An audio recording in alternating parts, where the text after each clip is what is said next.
Junta-se a nós nesta edição das 12, António Capucho, com o habitual comentário semanal. António Capucho, boa tarde, bem-vindo à edição das 12. É realizável este programa apresentado pela coligação e vai permitir um país melhor? Bom, a verdade é que este programa não apresenta contas, como diz o Dr. António Costa, com toda a razão, porque ele teve o cuidado de contratar ou de regimentar um conjunto de economistas de grande prestígio, isentos, que puderam fazer as contas para simplificar e, portanto, para cada medida apresenta os custos inerentes e aqui também a coligação apresenta projeções macroeconómicas que, Deus queira que pudessem realizar-se, mas que todas as instituições europeias relevantes para esta matéria consideram que são hiper otimistas e, designadamente, não têm em consideração que há uma forte probabilidade de haver um agravamento das taxas de juros e até um aumento do preço do petróleo. Mas não é isso que me preocupa fundamentalmente. Na apresentação deste programa, eu gostaria de relevar primeiro algumas questões formais.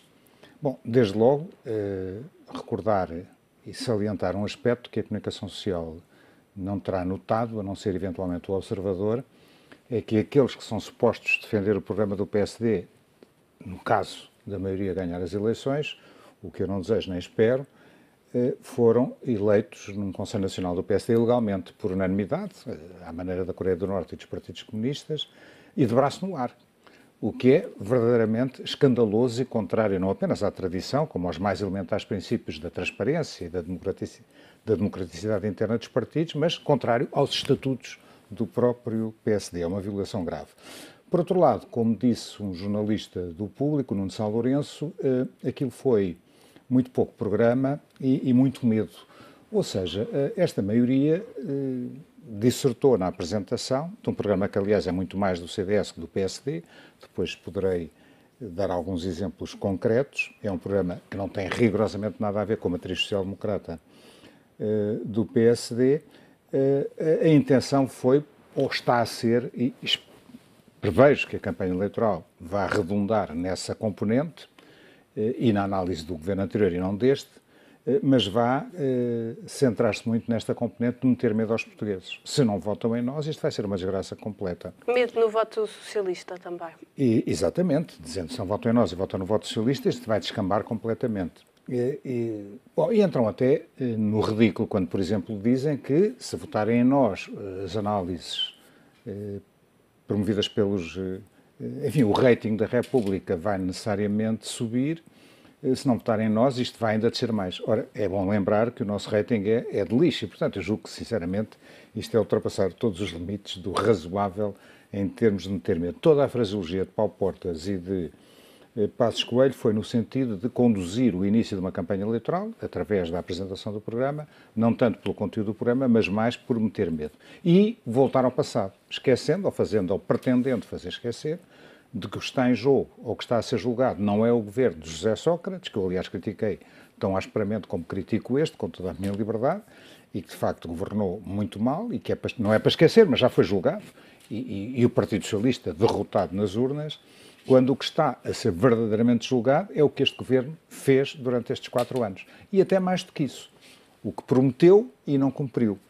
Aqui é outro aspecto fundamental, é que todas as propostas do PSD e do CDS podem ser fantásticas, mas a verdade é que os eleitores não podem esquecer.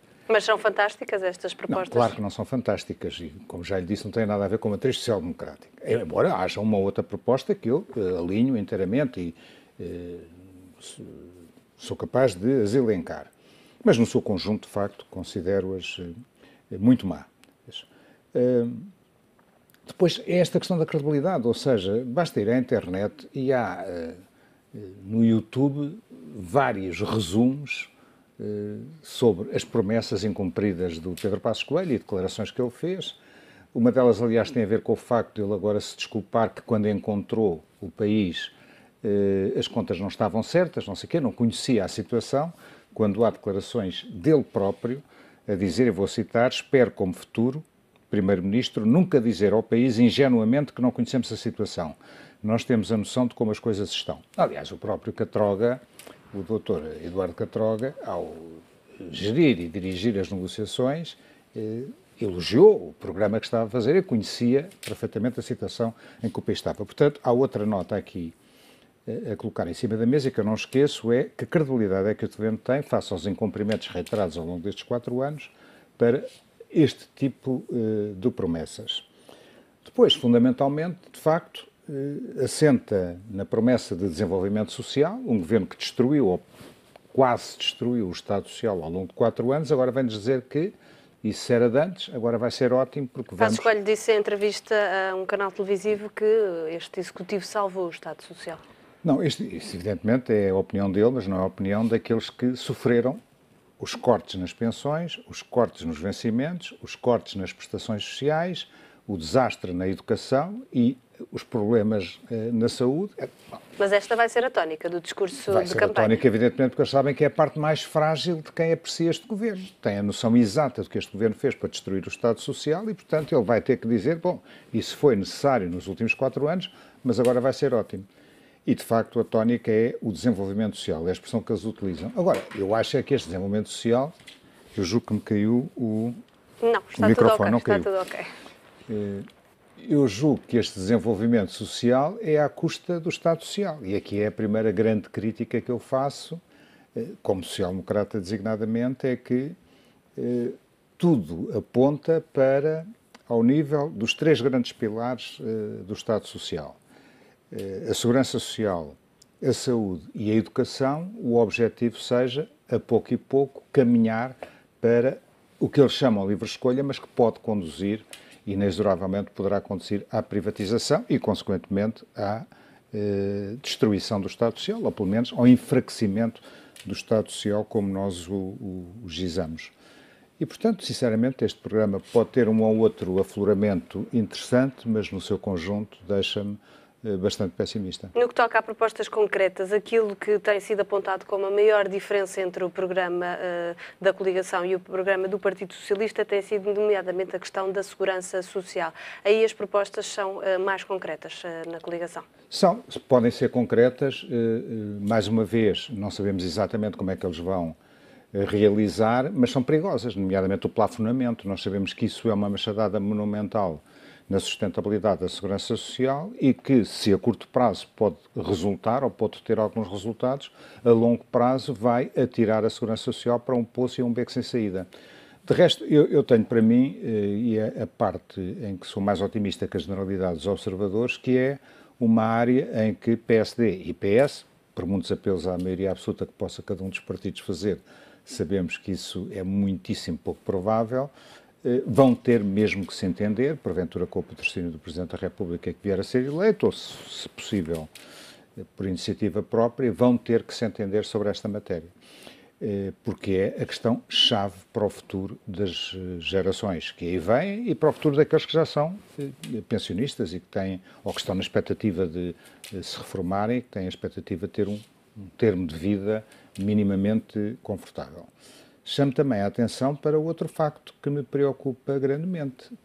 É que a maioria remeteu para Bruxelas um papel que agora diz que respeita integralmente tudo o que mandou para Bruxelas, respeita integralmente neste documento que apresentou, pois estão lá cortes de 600 milhões que, na boca da senhora Ministra das Finanças, seriam traduzidos nomeadamente e presumivelmente em cortes nas pensões, designadamente nas pensões atuais, e que agora esfumaram-se, desapareceram. Passos Coelho garante que não vai haver cortes nas atuais pensões. Isso é a última novidade, que não vai haver cortes nas pensões atuais, garantiu agora ele, desmentindo a sua Ministra das Finanças. Bom, enfim, o que diz o Dr. Pedro Passos Coelho, com todo o respeito pessoal que ele me possa merecer, e é enorme, sinceramente, em termos políticos, eu não acredito, porque a prática demonstra que aquilo que ele hoje promete, amanhã diz que, bom, há circunstâncias novas, há este esqueleto no armário, enfim, arranja uma desculpa qualquer. A verdade é que os 600 milhões desapareceram.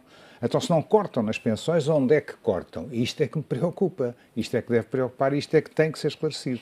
Eu tenho a certeza que na campanha eleitoral, quer os senhores jornalistas que entrevistarem o Dr. Pedro Passos Coelho e o Dr. Paulo Portas, que agora é o grande arauto do Estado Social, ou do desenvolvimento social, como ele diz, serão interpelados, e se não forem pelos jornalistas, serão certamente pelo António Costa e pelos outros partidos, a pedir explicações sobre o que é que aconteceu a estes 600 milhões.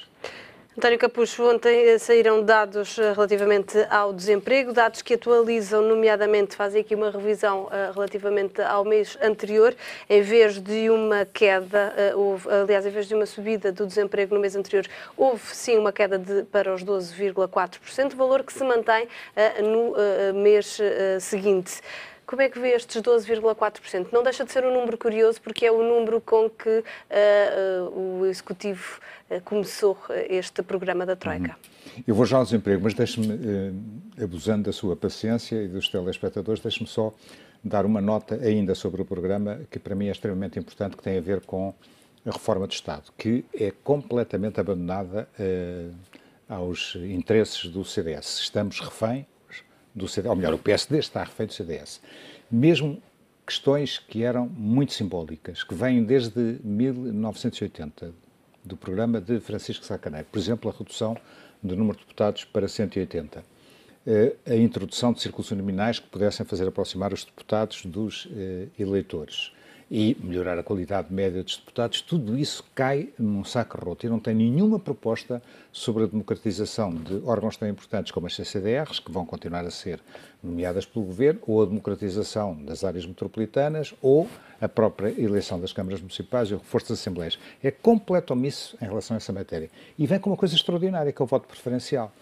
Em Lisboa, deixe-me só dar esta nota, em Lisboa, se candidatarem 20 partidos, como são 47 deputados, nós teríamos uma lista deste tamanho, com 20 partidos, em cada um dos partidos com 47 nomes, em que nós teríamos que votar no partido que escolhemos e dentro desse partido no candidato de nossa preferência.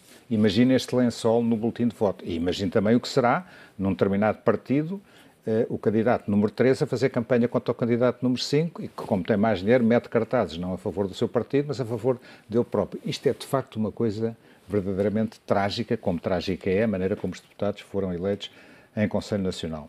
Desculpe este parênteses, para voltar agora à questão... Rapidamente ao desemprego, senão não vamos ter muito tempo. Rapidamente. Bom, a grande preocupação que eu tenho é, para já, o Instituto Nacional de Estatística, que merece toda a minha credibilidade. Neste caso, ele próprio reconhece que é aqui qualquer coisa de estranho, que estes números não são ainda definitivos e esta retificação é esquisita, quantitativamente esquisita e, em termos de calendário, também bastante esquisita. Não há dúvida nenhuma que, em relação ao início da legislatura, há uma estabilização do número de desempregados. Há um acréscimo, aliás, 0,1 ponto percentuais, de uma décima, que é, enfim, pouco significativo. Depois de termos atingido Depois de uma grande queda brutal, houve alguma recuperação, a par de outro aspecto que não posso deixar de reconhecer, que há uma ligeira, tenue recuperação da economia. Agora, o emprego jovem, neste mesmo período, desce 3,7%. Há a eliminação de 210 mil empregados. E depois, lá está, há quem diga que, de facto, o número real do desemprego no país ultrapassa os 20%. Há quem diga mesmo que chega aos 25%. Porquê? Há os desencorajados que não estão nas listas. Há os estágios remunerados que não estão nas listas. Há os imigrantes que não estão nas listas. E, portanto, os números de desempregos têm que ser vistos. Não são comparáveis estes dois períodos? Não, são dificilmente comparáveis. Embora eu tenha que reconhecer que, neste momento, o desemprego aproxima-se, em termos brutos, da taxa de desemprego do início do mandato de Pedro Passos Coelho, o que não é nada animador, tendo em conta que é brutal ainda o número de desempregados. Estamos a falar de duas realidades distintas, então. Claro. António Capucho, muito obrigada pelo seu comentário aqui na edição das 12.